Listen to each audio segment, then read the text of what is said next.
Muhammad SAW di sepanjang hidup beliau, dalam sejarah beliau itu, beliau sangat banyak mengambil, karena kesan yang luar biasa terhadap kisah ini, mengambil pelajaran dari surat Yusuf, bahkan menjadikannya sebagai kebijakan. Itu otomatis karena ini ayat untuk kebijakan-kebijakan penting. Saya berikan contoh. Pak. Nabi SAW ketika beliau sakit beliau menjelang meninggal itu, kan Nabi SAW berkata pada istri beliau, mur Aba Bakar falya umman nas, tolong perintahkan Abu Bakar untuk menggantikan saya mengimami masyarakat. Nabi sudah tidak kuat keluar dari rumahnya karena sakit. Tapi waktu itu putrinya Abu Bakar radhiyallahu anha, yaitu istri Nabi Aisyah radhiyallahu anha, menyampaikan, Abu Bakar jangan menjadi imam ya Rasulullah, karena ayah saya itu kalau jadi imam tuh Pak, itu Al-Fatihah susah selesainya, karena beliau itu orang yang mudah sekali menangisnya. Kemudian Nabi SAW mengatakan, inna kunna sawahibu Yusuf. Kata Nabi, kalian ini kayak saudara-saudaranya Yusuf aja kerjaannya. Udah, segera perintah saja. Ya, Nabi mengatakan, kamu ini kayak saudara-saudaranya Yusuf aja.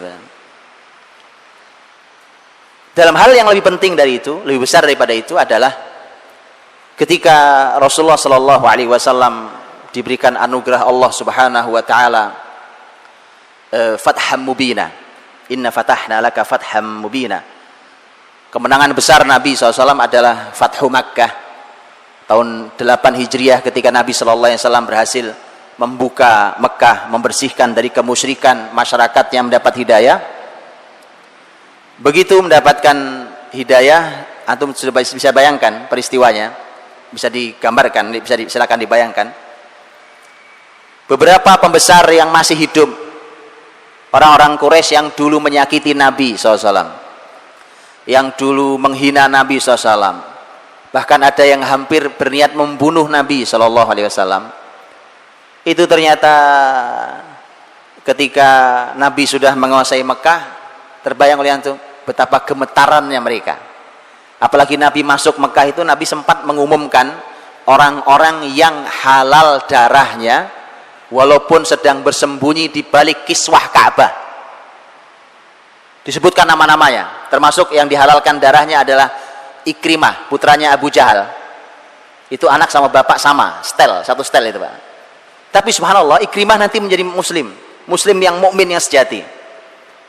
Ikrimah lari Pak, lari dari Mekah karena dia takut. Yang jelas, bayangkan betapa ketakutannya para pembesar Quraisy saat itu. Orang-orang yang dulu jahatnya luar biasa. Sudah ketakutan seperti itu, mereka sudah tidak punya kekuatan melawan. Dikumpulkan di samping Ka'bah. Nabi naik ke pintu Ka'bah. Bisa dibayangkan naik pintu Ka'bah. Pintu Ka'bah Nabi naik ke atasnya, di depannya pembesar-pembesar yang kumpul sedang gemetaran. Nabi SAW lihat cara bertanyanya, tambah membuat gemetaran. Mata dhunnun an yuf'ala bikum, menurut kalian mau saya apakan kalian? Orang sudah gemeteran digitukan, atau bayangkan itu bagus tidak buang air kecil di tempat itu Pak. Mata dhunnun an yuf'ala bikum. Akhirnya mereka ya tidak punya kalimat kecuali akhun karim, ibnu akhin karim, engkau kan saudara kami yang baik, kamu juga anaknya saudara kami yang baik. Orang kalah itu Pak, itu bahasa orang kalah ya. Dulu sombongnya luar biasa. Lihat kalimat Rasul SAW, al-yaum aqul kama qala Yusuf li akhwati. Hari ini aku mau berkata seperti Yusuf berkata pada saudara-saudaranya. Ya Pak, betapa surat Yusuf menjadi kesan yang luar biasa dalam kehidupan Nabi SAW. Ketika Nabi kan pertanyaannya, mau saya apakan kalian?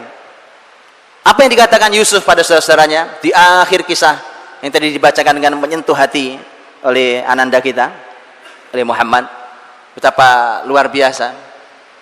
Yusuf berkata, la tathriba alaikumul yaum yaghfirullahu lakum wa huwa arhamur rahimin. Hari ini kalian sudah tidak punya salah pada saya. Subhanallah. Allah ampuni kalian, mudah-mudahan dialah Allah yang paling rahmat kasih sayangnya. Maka Nabi mengatakan idhabu fa antumut tulaqa. Kata Nabi, pergilah kalian semua saya bebaskan, saya maafkan. Para ulama mengatakan inilah pemaafan yang paling besar. Karena Nabi SAW mampu memaafkan saat Nabi mampu membalas. Itu pemaafan yang paling